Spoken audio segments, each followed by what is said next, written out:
What is paraphrasing? Paraphrasing is the restating of text or ideas from information sources using your own words before placing them into your work, such as a paper or speech. Some characteristics include: the paraphrase usually covers a few main points and details from a section of text, so it tends to be longer than a summary. To avoid plagiarism, a quality paraphrase should include different vocabulary and sentence structure. That is, you do more than change a few words than mix the sentences around. You need to read and think about the text, then put it completely into your own words and phrasing when using it to support your ideas or points in your work. It should be double-spaced, as is the rest of the writing in your paper. Anytime you use outside information in your writing or presentations, it's essential to let the reader or listener know from where you obtained it, right after the paraphrase, but also in your works cited. This too will help you avoid plagiarism by letting your readers or listeners know where those ideas or information came from. It is essential in college work to learn to do paraphrasing well to avoid inadvertent or accidental plagiarism. Many students are confused by how much to change of the original source and how to do so when paraphrasing. But it's also important to learn to do it well, as instructors don't want a paper or presentation filled with quotes, that is, exact wording and quotation marks. Instead, they want you to process information and put it into your own words effectively. Let's take a look at a few examples together to learn how to identify effectively paraphrased passages of text. Here's a passage of text with a well-paraphrased example. Take a moment to read them both over and compare. Stop the video to do so before continuing on.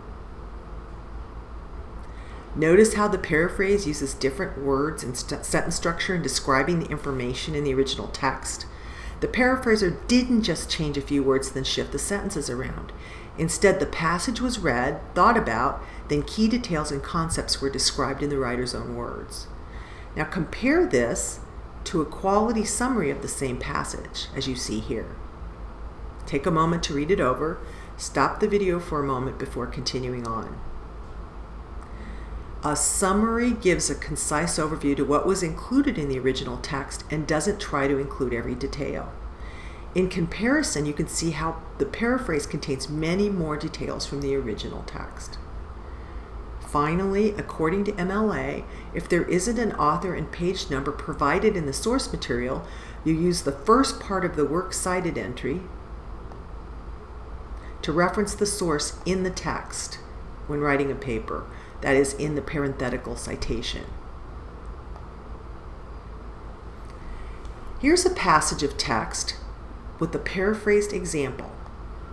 Take a moment to read them both over and compare. Stop the video to do so before continuing on.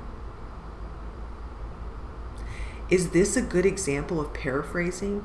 Specifically, did the writer do a good job of putting it in his or her own words?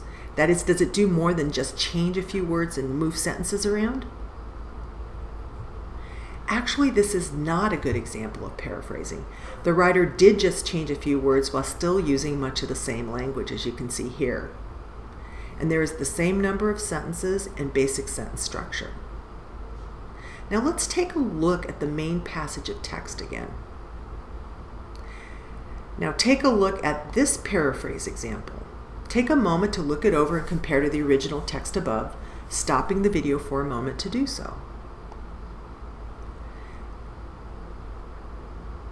Yes, this is well paraphrased, in that the writer here read the passage carefully to understand its meaning.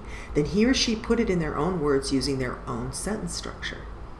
Now there are some steps you can follow that help you in improving your paraphrasing. First of all, you read the passage carefully until you completely understand it. Look up words you don't know to make sure that you do indeed understand it. Put the text down. That is, look away from it so the original words don't stick in your head. From memory, write down the main ideas you remember and want to include that may be important to your writing or presentation. Check your paraphrase and compare it to the original passage to make sure you didn't miss something important you wanted to include, and to make sure you changed the wording and sentence structure enough to avoid plagiarism. Include the citation in parentheses within the text of your paper if you're writing a paper after the paraphrase text. Now this concludes the session on paraphrasing. Please exit the video and continue on to the practice exercises beginning on the next slide. These will help you in preparing for the final quiz.